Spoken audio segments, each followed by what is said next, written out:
So let's move on to our team selector then.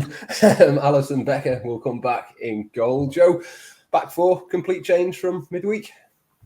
Yeah, I think so. Obviously I had Trent back in there, Konate and Van Dijk, and then Robertson. I think you're going to see a strong team here because Liverpool just need to win this game and get into this World Cup break. Keep calling it a break, but for many players it's anything but. But they need to get into this World Cup period on the back of a win and just put this part of the season to bed and hopefully come back refreshed. So yeah, my back four. I think Konate coming back has been absolutely massive for Liverpool, and I really don't think you can underestimate how difficult it has been for Liverpool without him. I think towards the second half of last season, you saw Liverpool's style evolve further because they could defend high up. He's quick.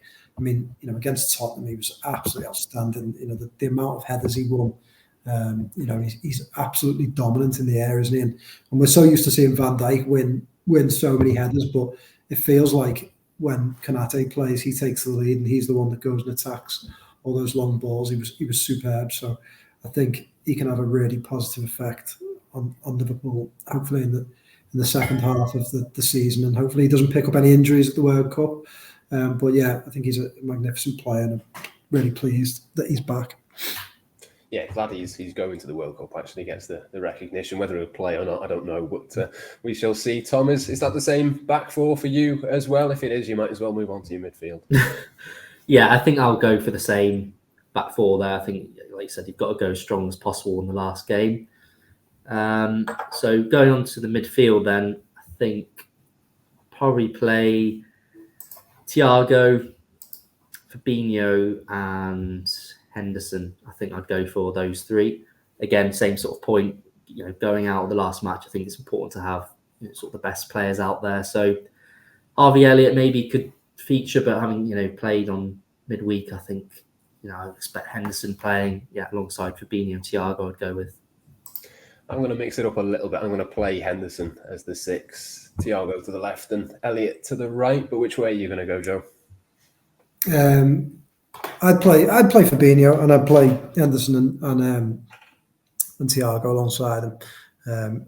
I think Elliott's done very well this season at times, but I don't know. I'm not. I think I've said before on podcasts, and I don't mean this as a knock to Elliott. It really isn't. But I think he's played too much football in the first half of the season. I think Klopp would never have envisioned him playing this much football had everyone been fit, and I think he would have been eased in a little bit more. So I would play the three of them, and I know that probably feels a bit conservative against home Southampton, but I just want Liverpool to get some consistency back, a bit of a solid base back, and also help sort of try and get Fabinho back into top form. And I think those two players around him sort of support him a little bit more. So that's what I'd do. And then you've got Elliott to come from the bench, and he can come on in different positions. So that's mine. Yeah, certainly a good option to have off the bench. Tom, front three? I think it's got to be Salah, Nunez and Firmino as a 3.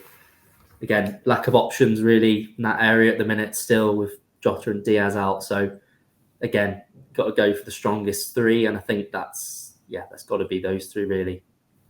Yeah, positive update on Luis Diaz. Well, obviously not going to be featuring this weekend. Joe, possibly back after the World Cup. Is it the same 3 for you as well?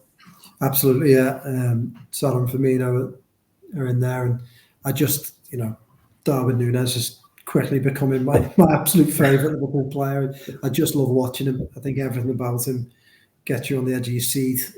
He's mad in more ways than one, isn't he? And look, I mean, for me now, I just want to see him in the Liverpool lineup every time they play, because I think in this first half of the season, when it's been very, very difficult, he's been something we can all cling to for a bit of hope. I think had this team been performing so much better, people would be raving about Darwin Nunez, but because Liverpool have had a poor season, the poor parts of his game have been highlighted by many sections of the fan, not Liverpool's fan base, but the wider football fandom and media as well. And But I think anyone who's watched him regularly this season for Liverpool would know that he has got a hell of an upside, and not only is he really, really dangerous, he's just the sort of player that you want to watch. So yeah, I'd have him starting almost every game at the moment. So yeah, I'd definitely have him there, and I really like him from the left. I'm still, it feels like maybe Klopp's turned the corner with him there, but it felt like Klopp was quite reluctant to play him off the left area this season. Maybe against Spurs, that sort of convinced him a bit more. But even after the Spurs game, saw one or two little thing in the Guardian, sort of strangely criticising him, which I thought was quite odd, considering I thought he was by far away Liverpool's most dangerous player against Spurs. So yeah, that's where I play him, and I'm just excited to get to Anfield tomorrow and see him.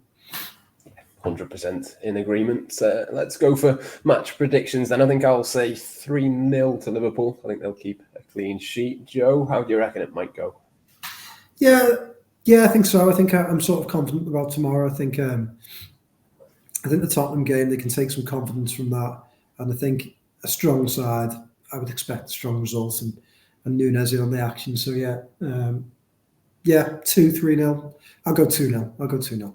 Nice solid 2-0. 3-0, 2-0, and Tom, what are you going to say? I was going to go 2-0 as well. Joe's beating me to it. I'll stick with 2-0. Yeah, I think we'll go for that. Good stuff. Wins and clean sheets all round. So we'll leave it there, I think, for today. We'll be back, of course, after the Southampton game with Monday's Blood Red podcast. Plenty more content around on the website and the channel before and after that as well. But until next time, from all of us here, it's goodbye for now.